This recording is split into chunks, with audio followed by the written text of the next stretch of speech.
que Dieu bénisse ta persévérance. Je disais que Dieu bénisse ta persévérance. Au nom de Jésus. Alors depuis le lundi, nous avons commencé à parler de comment on peut être changé en un autre homme. Nous avons dit le changement à un autre homme dépendra de la notion de son identité.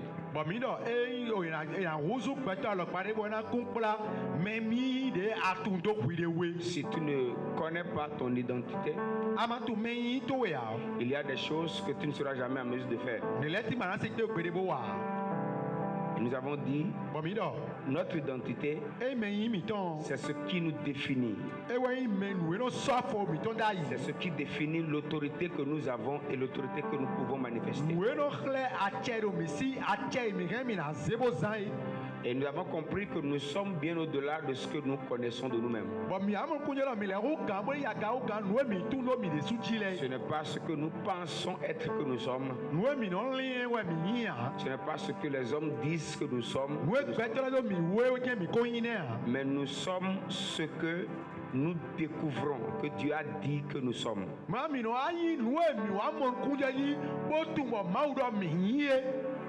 Donc Dieu peut dire que nous sommes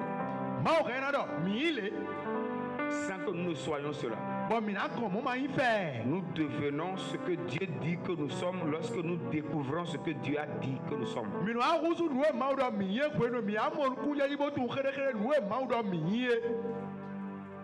Amen. Amen.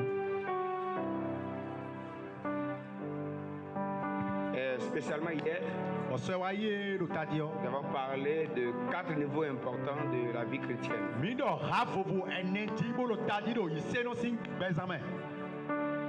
êtes avec moi? Je voudrais que quelqu'un nous aide en nous rappelant de quoi nous avions parlé hier. Oui. Hier, nous avons eu à parler de 4 niveaux de la spiritualité. Il y a le premier niveau qui est Gilgal. Ensuite, le second niveau, c'est Bethel. Le troisième niveau, c'est Jéricho. Et le quatrième niveau, c'est le Jourdain. Nous avons dit que à Gilgal, là, c'est le lieu de la circoncision. C'est là où on parle de la sanctification. On dit il faut prier, il faut te sanctifier. À Bethel, on nous invite à nous engager dans les choses spirituelles, dans les choses de Dieu. C'est là où on forme les ouvriers de l'église. À Jéricho, là c'est le lieu de combat. C'est là où on détruit les forteresses, c'est là où on détruit les hôtels de notre famille. Là c'est le lieu de la guerre. Et au Jourdain, là c'est le haut lieu spirituel. Là, c'est le haut niveau. Là, c'est le lieu des décrets. C'est un peu ça. Merci beaucoup. On acclame le Seigneur.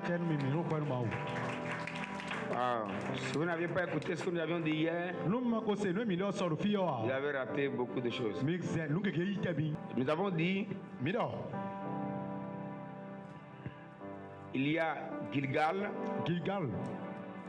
Après Gilgal, il y a Bethel. Après Bethel, il y a Jéricho. Et après Jéricho, il y a Jourdain. Et notre texte de base, c'était 2 Rois 2. Lorsqu'Élie a dit à Élisée de rester à Gilgal parce qu'il devrait aller plus loin. Et Élisée a dit, je ne te laisserai pas. Je ne resterai pas à Gilgal. Nous avons dit Gilgal, selon Josué 5, verset 2, verset 9. Ou selon Colossiens 2, verset 11. C'est le lieu de circoncision. Donc à l'époque, là où les enfants d'Israël faisaient leur circoncision, ce qui était le signe de de leur appartenance à Dieu lorsqu'ils entrent dans l'alliance d'Abraham, ils devraient se circoncire.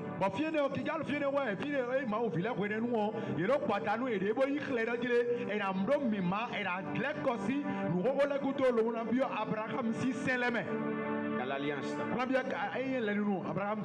Et c'était à Gilgal que la circoncision se faisait. Nous avons dit à Gilgal, on se sépare des œuvres mortes. On se détache des choses de la chair. C'est là où on nous parle de la conversion, de la repentance, du fait qu'il faut abandonner les choses du monde et véritablement s'attacher à Dieu. C'est là qu'il faut se détourner du péché et vivre une vie de sanctification. Et le deuxième niveau de spiritualité, c'est là où on découvre maintenant Bethel. Et en parlant de Bethel, Bethel veut dire maison de Dieu. Nous sommes enseignés sur la maison de Dieu. Nous sommes enseignés sur comment il faut travailler dans la maison de Dieu. Comment il faut servir Dieu. Comment la maison de Dieu peut s'étendre. On parle de l'évangélisation. On parle de la formation des ouvriers. On parle de l'extension de l'église. Et cette étape de la vie chrétienne ou cette étape de l'église, c'est là où l'église forme les missionnaires. Là où l'église est préoccupée par la création des ânesses. Et ce niveau nous parle de Bethel. Et c'est très important de passer, de connaître Bethel. Mais nous avons dit notre marche avec Dieu, une église spirituelle, n'est pas une église seulement qui parle de Gilgal, mais c'est aussi une église qui parle de Bethel. Une église équilibrée, c'est une église qui parle de Bethel, qui forme l'église, qui prépare l'église, qui évangélise, qui travaille sur son expansion. Mais nous avons dit que ce n'est pas le dernier niveau de la spiritualité chrétienne. Le troisième niveau, il s'agit de Jéricho. Nous avons dit à Jéricho, c'est le lieu de guerre. C'est là où les murailles doivent être écroulées. C'est là où nous découvrons le combat spirituel. C'est là où nous découvrons comment renverser les forteresses. C'est là qu'on peut parler de l'analyse du sang, de briser les liens.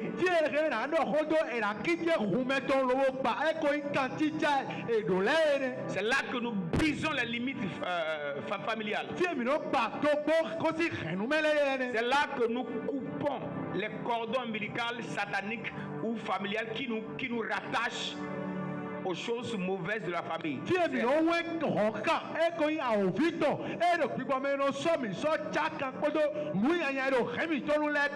à Jéricho qu'on se détache de ça. C'est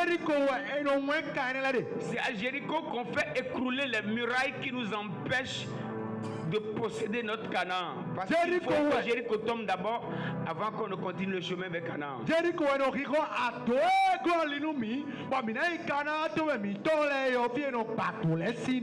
Et nous avons dit une église équilibrée, c'est aussi une église qui opère dans une dimension de combat spirituel. Et une église n'est pas équilibrée si elle n'est que dans le combat spirituel. Donc, chaque fois qu'on vient au culte, on est en train de chasser les démons, de briser les liens. Tous les cultes, c'est pour briser les liens. Cette église n'est pas spirituelle.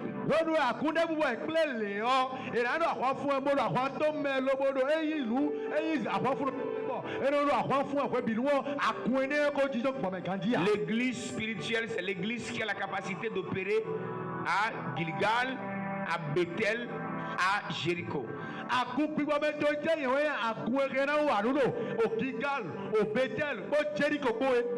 À Jéricho, nous combattons la puissance de la sorcellerie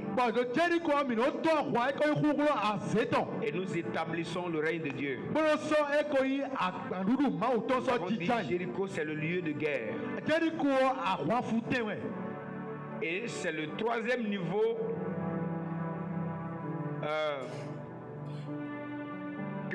qu'Élisée a connu avec Élie. Lorsque les deux marchaient ensemble. Et à chaque étape, Élie dit à Élisée, reste ici. Mais Élisée dit, moi je ne resterai pas ici, je vais aller jusqu'à la fin pour voir. Le problème avec beaucoup de chrétiens ou avec beaucoup d'églises, il y a des églises qui sont seulement au niveau de Gilgal. Fuis le péché. Seulement. On ne prépare pas l'église. On ne forme pas l'église. On ne connaît pas le combat spirituel. Cette église n'est pas équilibrée. L'église équilibrée, c'est l'église qui connaît Gilgal, qui connaît aussi Bethel. C'est cette église qui connaît aussi Jéricho.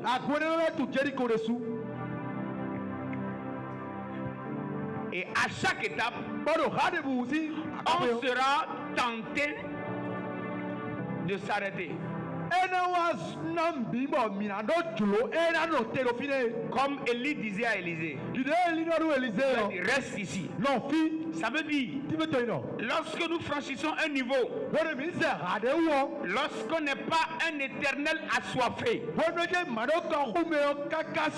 lorsque nous ne voulons pas toujours connaître plus de Dieu,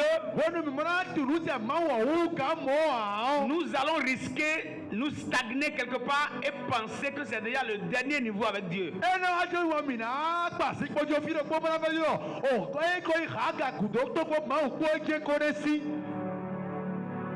Il y aura des voix, il y aura des choses qui nous diront reste ici, comme Élie le disait à Élisée.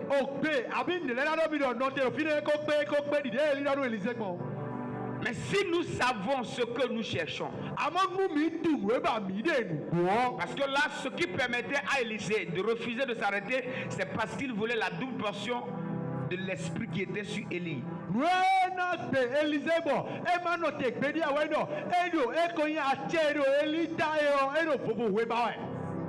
C'est toute sa motivation. C'est tout ce qui l'amenait à ne pas accepter s'arrêter. L'un, où je dis le plus grand problème de l'église, c'est le problème de la satisfaction. Là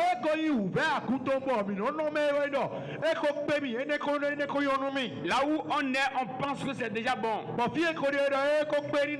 Et on croit parfois qu'après ce qu'on a, après ce qu'on connaît, il n'y a plus d'autre. C'est ce qui nous amène parfois à commencer à critiquer les autres, pensant qu'on est meilleur. Tous ceux qui aspirent à de plus haut niveau avec Dieu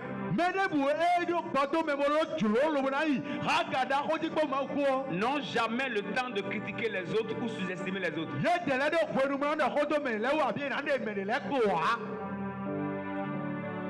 Amen. Et hier, pour finir, nous avons parlé du dernier niveau.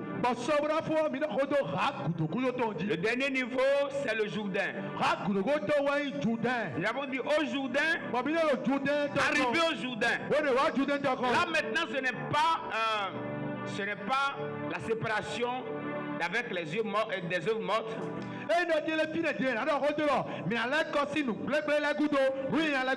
Là, ce n'est pas la formation par rapport au service de Dieu, parce qu'on a déjà quitté cette étape en fait.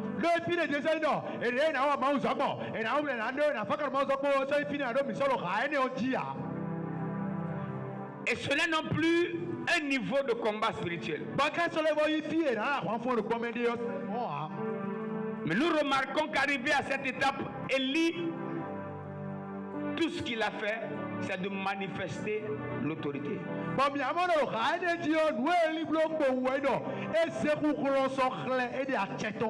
Arrivé au Jourdain, il n'a pas bavardé, il a juste frappé le Jourdain qui s'est divisé en deux.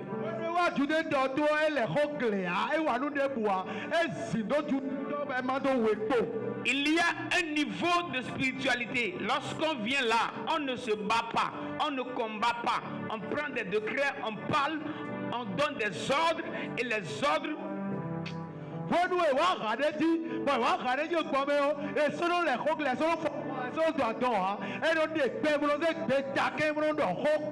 Lorsqu'il vient au Jourdain, c'est là maintenant que le Jourdain se divise en deux et les deux passent au milieu du Jourdain à pied sec.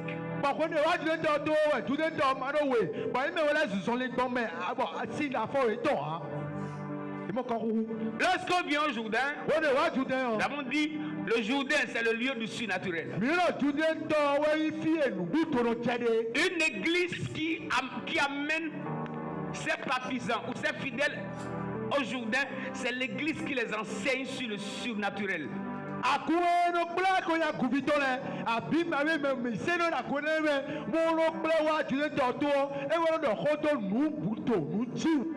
Nous avons dit au Jourdain, lorsque Jésus s'était baptisé au Jourdain, la Bible dit le ciel s'ouvrit. Lorsque nous montons à la dimension du Jourdain, c'est là où on voit le ciel s'ouvrir. Tu vas quelque part, tu opères sur un ciel ouvert. Tu vas au village, mais toi, tu as sur toi un ciel ouvert. Même quand tu vas au travail avec un ciel ouvert. Partout tu passes avec un ciel ouvert. Même si on dit qu'il y a un système maléfique qui régit un territoire, le territoire n'a pas autorité sur toi, mais toi, puisque tu es un homme à ciel ouvert, quand tu mets pied là, le ciel est obligé de s'ouvrir.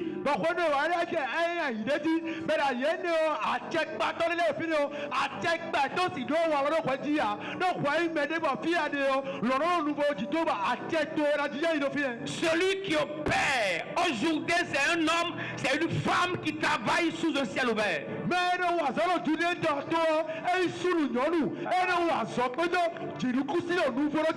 Et la Bible dit le ciel s'ouvrit et une voix se fit entendre du ciel.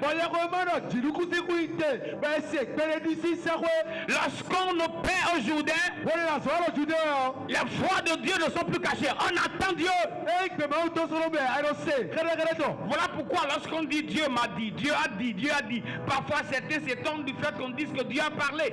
Ils sont étonnés du fait qu'on dise que Dieu a parlé parce qu'ils ne sont pas habitués à la voix qui peut résonner lorsqu'on est au Jourdain.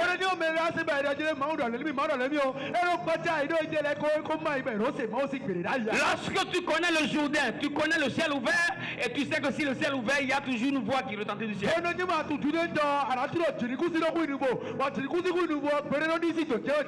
Voilà pourquoi je vous ai dit, si vous ne comprenez pas quelque chose, ne critiquez pas, parce qu'il se peut que vous êtes encore à un niveau plus bas. Et lorsque vous êtes à un niveau plus bas, vous aurez comme impression que ce que d'autres manifestent, ce dont d'autres parlent n'existe pas, juste parce que vous êtes à un niveau plus bas.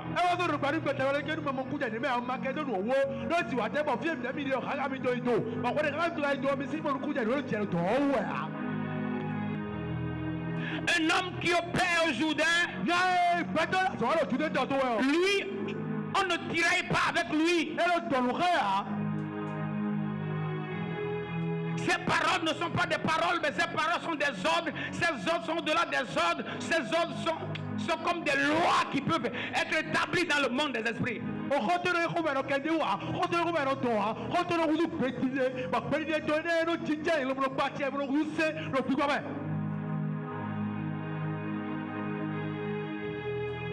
Lorsqu'on a un Elohim, c'est lorsqu'on monte à la 4e dimension, là où on ne discute pas avec les démons, là où on ne...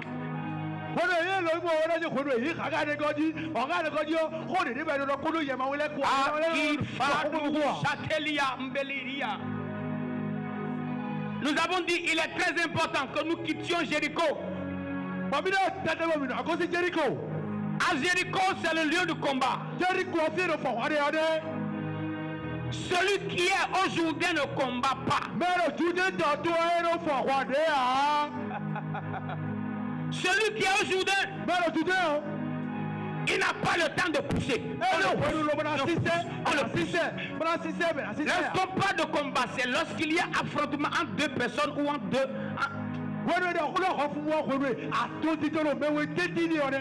Dieu opère pleinement dans toute sa divinité.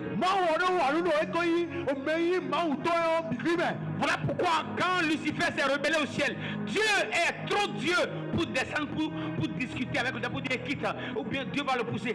Dieu est trop Dieu pour pousser Lucifer. Sa main va se salir.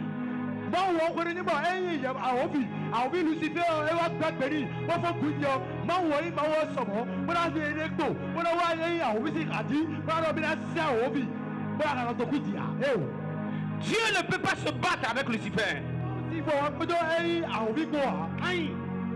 Et Dieu est trop Dieu pour se battre avec. Pour dire au diable, ah, tu t'es rebellé contre moi. Dieu est trop Dieu pour discuter. Je vous ai dit, Dieu ne discute pas avec les anges.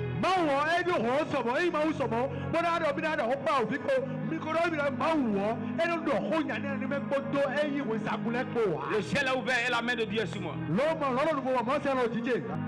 Voilà pourquoi, lorsque Lucifer s'est rebellé, Dieu a juste ordonné à Michael de le jeter du ciel. Lorsque la Bible nous parle du diable, la Bible nous parle du diable, il est écrit malheur à la terre et à la mer. Quand le diable est descendu vers vous,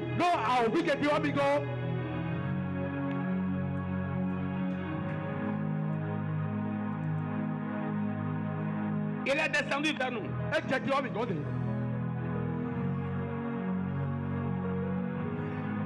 Il n'est pas descendu chez nous.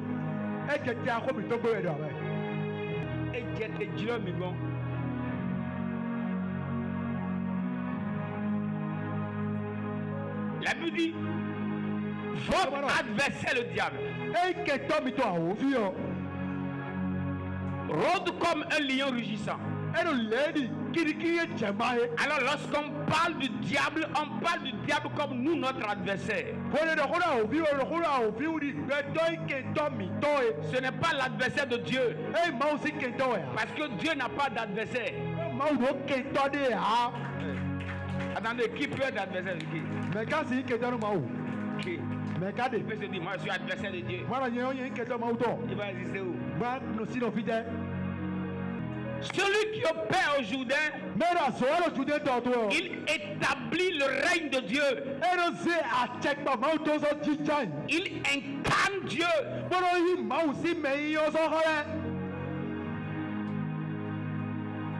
Le problème que nous avons, on a d'abord un problème d'identité.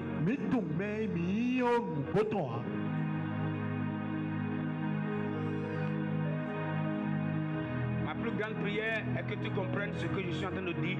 Là, je suis sûr, tu vas passer une année que tu n'as jamais passée.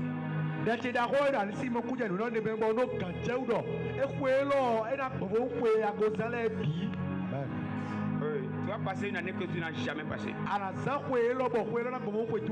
Parce qu'il y a des choses qui voudront te résister et il faut juste que tu leur poses des questions et elles savent qu'elles doivent partir parce qu'on ne résiste pas devant un Elohim.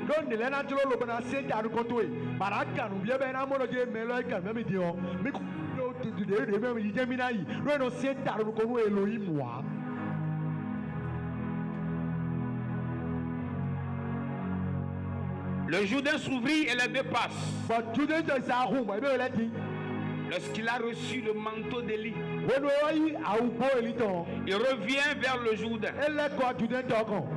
La chose, ce qui m'a étonné, c'est de remarquer qu'au retour d'Élisée, le Jourdain était encore fermé.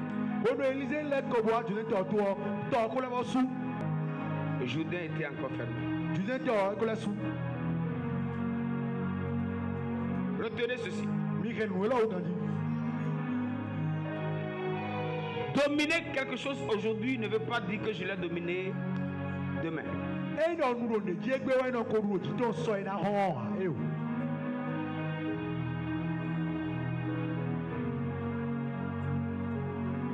Notre domination doit être, notre domination est renouvelable, affirmable, confirmable. C'est-à-dire, c'est toutes les fois que tu te tiens en prière, que tu rappelles toujours au monde des ténèbres qui tu es. Tu lui révèles ton identité. Tu leur imposes, tu leur imposes, tu leur imposes. Ce n'est pas parce que tu as chassé un démon hier qu'aujourd'hui il ne reviendra plus. Il reviendra voir si tu es toujours là où tu étais quand tu l'avais chassé ou bien tu es déjà descendu.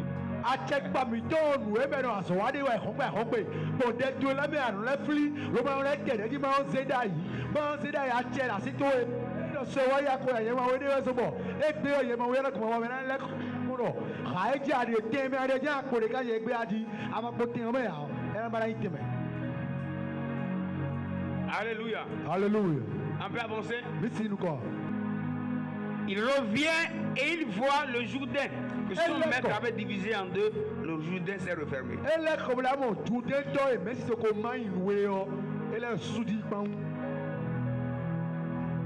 Autrement dit, c'était pas devant toi que c'était pas toi qui m'avais fait céder.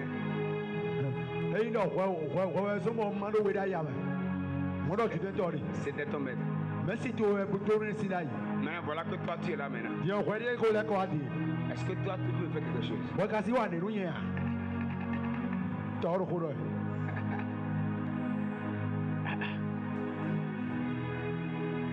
Et lorsqu'il a pris le manteau d'Élie qu'il déchira en deux, il frappa le Jourdain. Et où est l'Éternel, le Dieu d'Élie?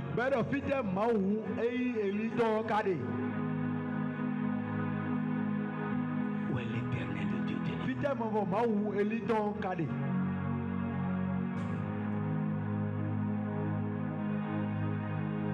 Le Jourdain s'est encore séparé en deux.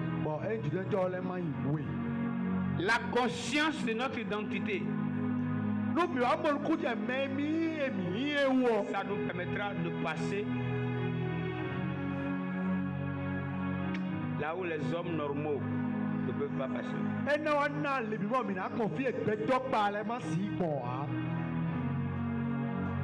Je t'annonce ce soir que tu peux désormais passer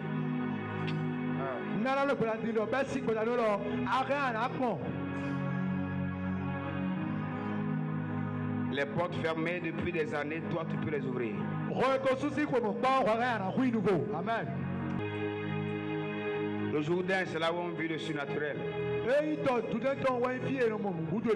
là où on vit le surnaturel. Nous avons dit ce qui a permis à Saül de vivre de plus grandes choses lorsqu'il a fait la découverte de son identité.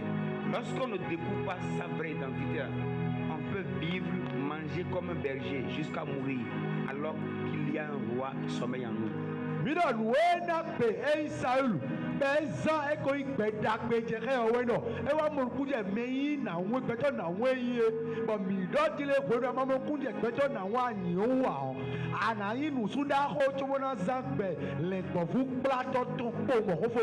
Mais 2025, aucun roi ne vivra comme un berger ici.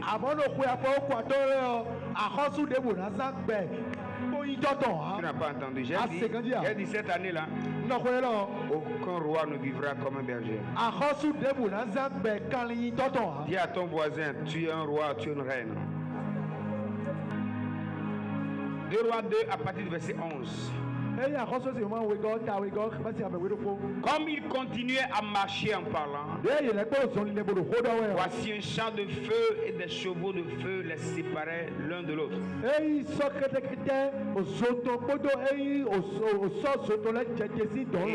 monta au ciel dans un tourbillon. Il regardait et criait: mon père, char d'Israël et sa cavalerie. Et il ne le vit plus. Saisissant alors ses vêtements, il les déchira en 2 morceaux. Et il releva le manteau qu'Élie avait laissé tomber.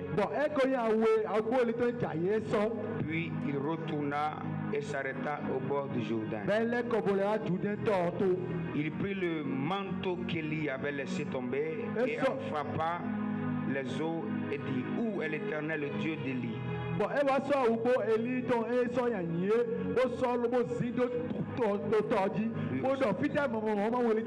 Lui aussi, il frappa les eaux qui se séparaient ça et là, et Élisée passa.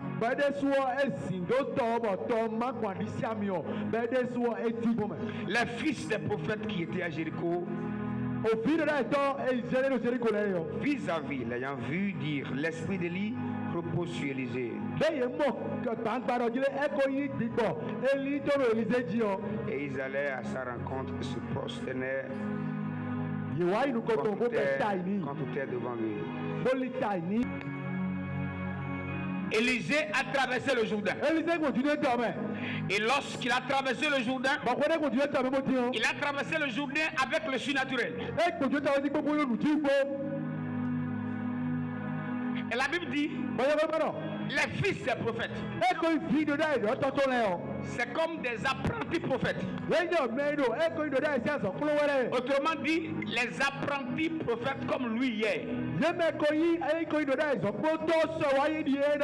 Lorsqu'ils ont vu Élisée, ils ont dit: l'esprit d'Élie repose sur Élisée.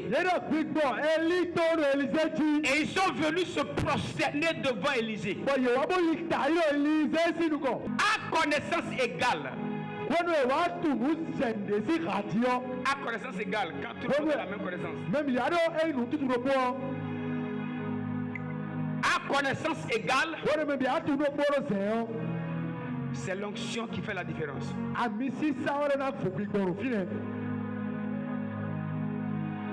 connaissance égale,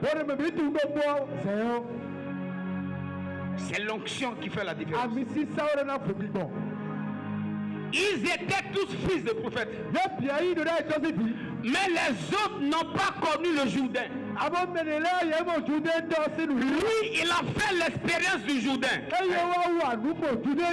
Et à cause de l'expérience du Jourdain qu'il a fait,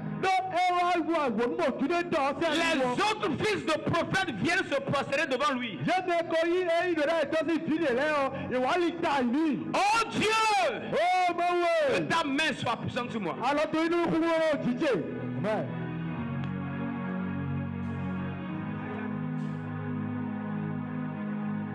Dans notre génération,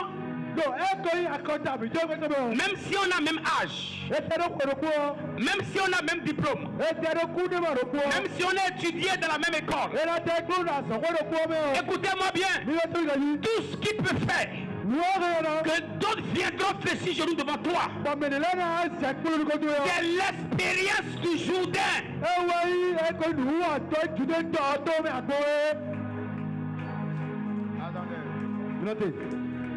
Je répète, tous étaient fils de prophètes. Mais celui qui a fait l'expérience du Jourdain, c'est devant lui qu'on vient se prosterner. Aïe. Nous voulons que les hommes nous respectent. Mais ils ne peuvent pas nous respecter lorsqu'ils ne voient rien. Vous me comprenez? La dimension du Jourdain C'est ce qui impose le type de respect qu'il te faut dans la société. Si tu n'as pas connu le Jourdain, les hommes ne vont pas te respecter. La sorcellerie ne va pas te respecter. Le surnaturel est le seul langage que le monde spirituel respecte. Optons pour le surnaturel. Acceptons vivre le surnaturel. Refusons de passer des nuits de manière normale. Refusons de passer nos journées de manière normale. Que nos journées soient des journées passées au Jourdain. Que nos nuits soient des nuits passées au Jourdain. Est-ce que quelqu'un me comprend dans ça? Tu veux que les hommes te respectent, mais les hommes ne te respecteront pas s'ils ne voient rien, s'ils ne voient aucun signe du Jourdain. Ce qui permet aux hommes de te respecter, c'est lorsqu'ils voient qu'il y a quelque chose.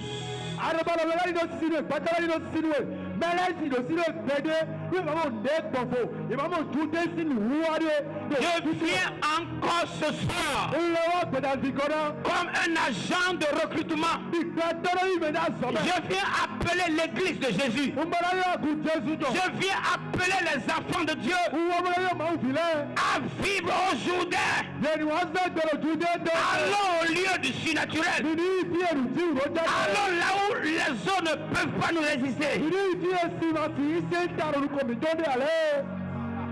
Ce soir, je ne suis pas là pour parler de Gilgal, ni de Bethel, ni de Jéricho. Je suis là pour parler du Jourdain.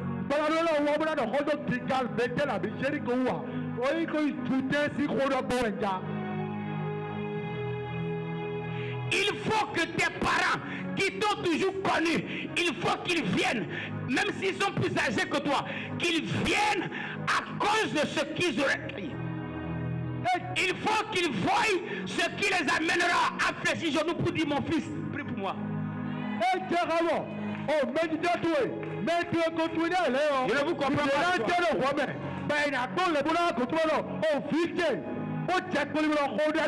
Quelque chose doit se passer. Les hommes et les femmes qui t'ont attaqué, les hommes et les femmes qui t'ont combattu, je suis là ce soir pour te dire, on doit aller à un niveau où il doit venir te dire pardon.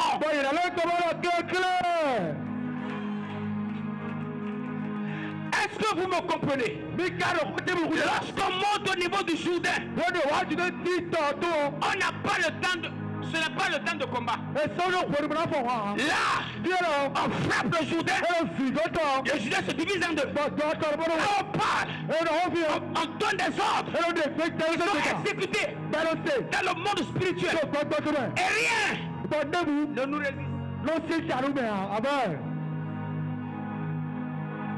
Il y a des choses qui nous ont toujours résisté parce qu'on était à Bethel. Écoutez-moi ce soir. Vous devez décider d'habiter au Jourdain. Nous devons décider d'habiter au Jourdain. Les fils des prophètes ont vu un fils de prophète. Mais ils ont remarqué que entre ce fils de prophète et eux là, il y a quelque chose de différent. Lui, il a été au Jourdain. Dis à ton voisin, allons au Jourdain.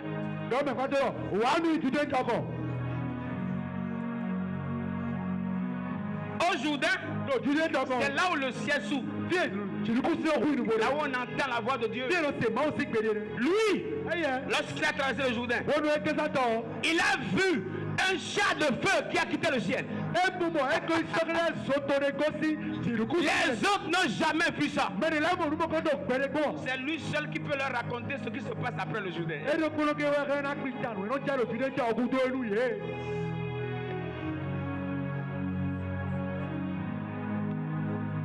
À son retour, ils ont remarqué que lui là, quelque chose est sur lui. Et ça là, c'est pas sur eux. Ils sont venus se prosterner. Ils sont tous promotionnels.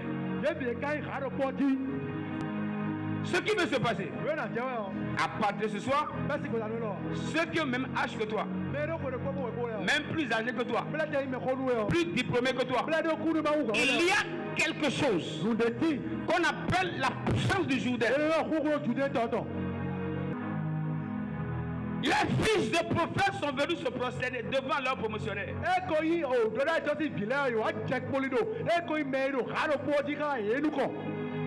Je déclare ce soir, à partir de ce soir, en ma qualité de sacrificateur d'Elohim,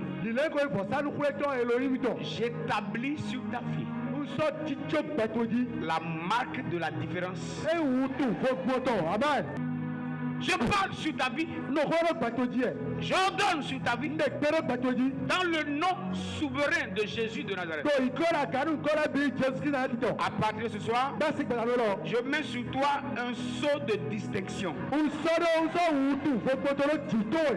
Que les autres te reconnaissent comme le supérieur. Que les autres te reconnaissent comme le supérieur. Que les autres te reconnaissent comme le supérieur. Que les autres te reconnaissent comme une personne distinguée. Qu'ils te reconnaissent comme une personne particulière. Qu'ils te reconnaissent comme une personne particulière. Qu'ils découvrent que tu portes quelque chose qu'ils n'ont pas. Ranou Kasula Biato. Ekumanu Afialaha. Sata Ikombelehe. Il y a quelque chose que vous devez avoir. Écoutez-moi ce soir, écoutez-moi ce soir. Il y a quelque chose que vous devez avoir. Les hommes ne respectent pas ceux qui n'ont pas le surnaturel. Écoutez-moi bien. Ce soir, je suis venu te dire, tu dois la foi. Répète avec moi, oh Dieu, que ta main soit puissante sur moi. Répète violemment, violemment. Oh Dieu, que ta main soit puissante sur moi. C'est que tu battes la main pendant 2 minutes. Et tu dis à Dieu, que ta main soit puissante sur moi. Au nom de Jésus. Écoutez s'il vous plaît. Je voudrais juste vous dire ce soir que vous n'avez pas le droit d'être normal. C'est fini cette affaire-là. Vous n'êtes pas d'accord? J'ai dit c'est fini cette affaire. Si tu n'as pas de client, alors personne n'a de client. Amen. Ceux qui ont dit Amen ont déjà reçu. Si tu n'as pas de marché, ça veut dire que ça n'existe pas quelque part. Amen.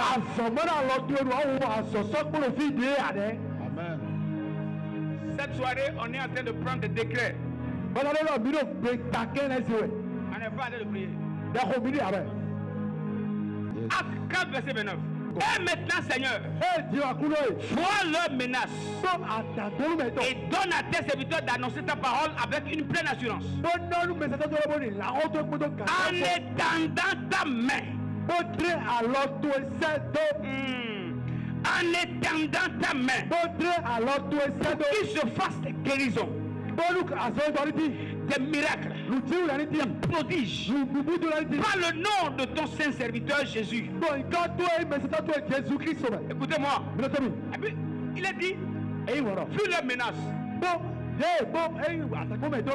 mépris, est dans ta main.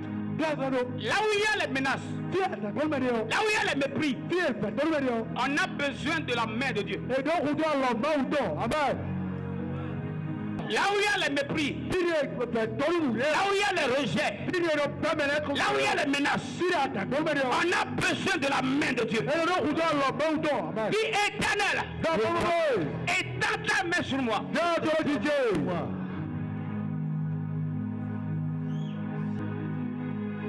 Et ils ont dit, si tu étends ta main, il se fera des miracles, des guérisons, des prodiges.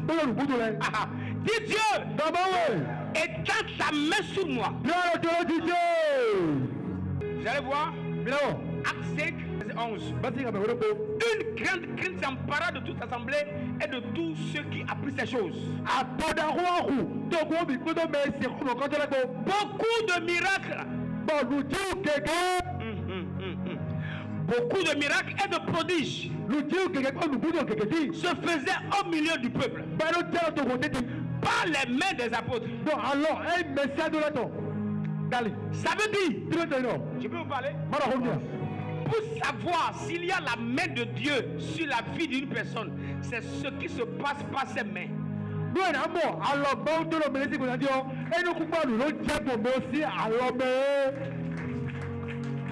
J'explique. Dans Acte 4, ils ont prié. Ils ont dit, Dieu, vu leur menace, et dans ta main, pour qu'il se fasse des guérisons, des miracles et des prodiges. Acte 5, il est écrit, il se faisait beaucoup de miracles, de prodiges, par les mains. Pour savoir si la main de Dieu est sur toi ou pas, c'est pas ce que tes mains. C'est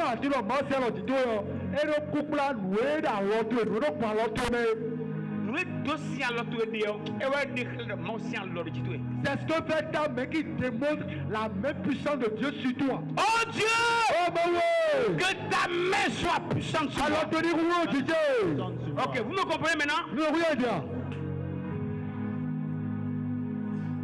Dans ton travail, dans l'œuvre de tes mains, je peux te parler. À partir de ce soir, ton travail doit révéler, l'œuvre de tes mains doit révéler que la main de Dieu est sur toi. Amen.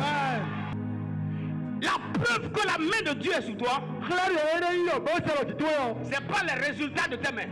Ils ont dit, étends ta main sur nous, afin qu'il se fasse des miracles, des prodiges, des guérisons. Acte 5, il se faisait beaucoup de miracles et de prodiges par les mains des apôtres. Oh Dieu.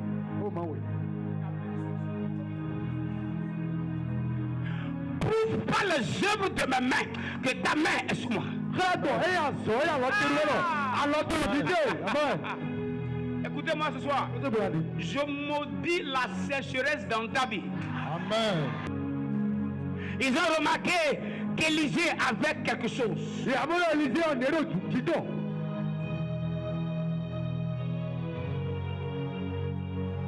Élisée avait quelque chose. Tous viennent se prosterner devant lui. Parce qu'ils ont vu qu'il y a quelque chose qui est sur lui. À partir de ce soir, je déclare et je décrète que tous ceux qui te méprisent, ceux qui refusent de t'écouter, et tous ceux qui te combattent, s'il y a un Dieu dans le ciel, s'il y a un Dieu que nous venons crier ici, on prie un Dieu dans cette maison.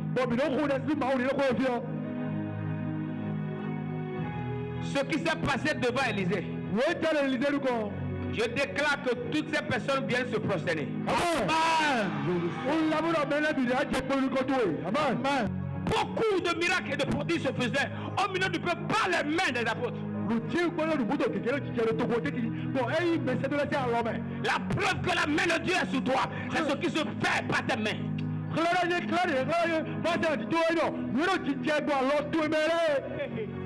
Voilà pourquoi je voudrais décréter sur ta vie ce soir. Ton travail ne va plus jamais jouer. Amen. Vu le mépris,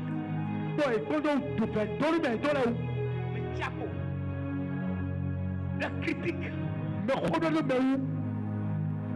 Dieu dit, étends ta main là, afin qu'il se fasse des miracles, des prodiges, des guérisons. Et la Bible dit, beaucoup de miracles. Ça veut dire la prière faite dans Acte 4 a été exaucée. Et les résultats ont été fait remarquer dans le chapitre 5. Dans le suprême nom de Jésus. À cause de la main de Dieu qui plane dans cette salle. Je déclare ce soir. Je déclare ce soir que les œuvres de tes mains deviennent des œuvres extraordinaires. Amen. Que tes diplômes deviennent extraordinaires. Que tes lettres de motivation deviennent des lettres extraordinaires. On ne lira plus tes lettres et les jeter à la poubelle. On ne regardera plus tes dévies pour les jeter à la poubelle. C'est terminé. Dans le nom puissant de Jésus. Dans le nom de Jésus. En vertu des pouvoirs qui m'ont été conférés. Par le mandat de Dieu dont je suis porteur. Par les anges de Dieu assignés dans ma mission. Je me déplace avec les anges de mon appel.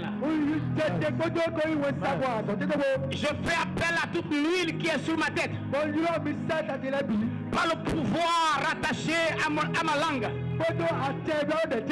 Je descends ce soir dans ton travail. Je libère la vie là où il y avait la mort. Lorsqu'on fait l'expérience du Jourdain, il n'y a plus de résistance. Que les portes s'ouvrent. Amen.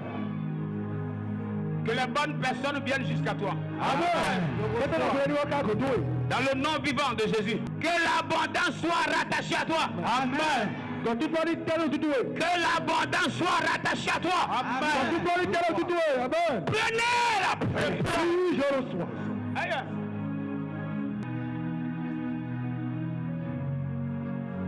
Il se prosternait quand tout est devant lui. Maintenant on va. Après le Jourdain, Élisée a commencé à manifester la puissance. Les gens de la vie disent à Élisée.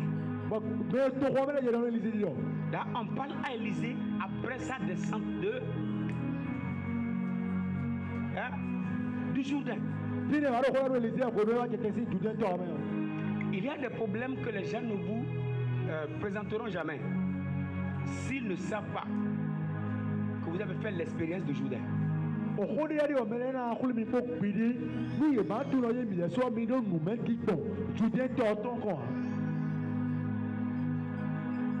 Voici le séjour est bon, comme le voit mon Seigneur. Mais les eaux sont mauvaises et le pays est stérile.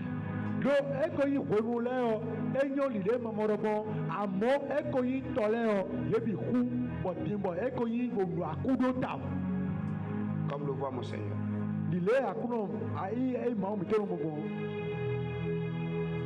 Il dit apportez-moi un plat neuf. Et mettez-y du sel. Et il le lui apportait. Il alla vers la source des eaux. Et il jeta du sel et dit ainsi par l'Éternel, j'ai assaini ces eaux. Il n'en proviendra plus ni mort ni stérilité. Et les eaux furent assainies jusqu'à ce jour sur la parole qu'Élisée avait prononcée. Lorsqu'on fait l'expérience du Jourdain, même là où il y a la malédiction, nous on a le pouvoir de transformer ce lieu en un lieu de bénédiction.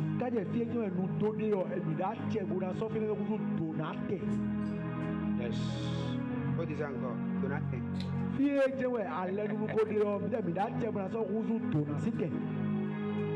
Je voudrais t'annoncer qu'à partir de ce soir, ta maison devient un lieu de bénédiction.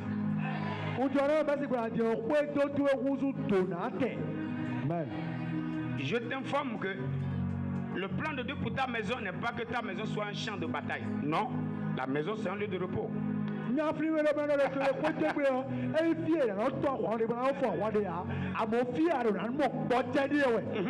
Dites avec moi, ma maison est un lieu de repos.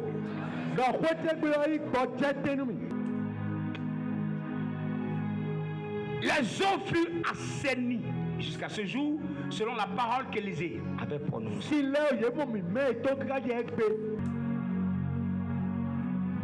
Lorsqu'il sort du Jourdain, il assainit les eaux. Je déclare, ta maison est assainie. Il dit, il ne proviendra ni mort ni stérilité. J'annonce à ta vie, j'annonce à ton travail, la mort, la stérilité ne viendra plus jamais. C'est terminé dans le nom de Jésus. Ton travail ne te donnera plus stérilité. Ton travail ne te donnera plus la mort. La clientèle ne mourra plus. Dans le nom de Jésus, tu ne perdras plus ta clientèle. Les bonnes connexions ne mourront plus. Les bonnes relations ne mourront plus. Les bonnes personnes, les bonnes connexions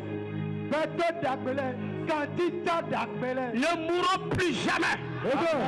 Au nom puissant de Jésus, je libère la vie dans tes sources.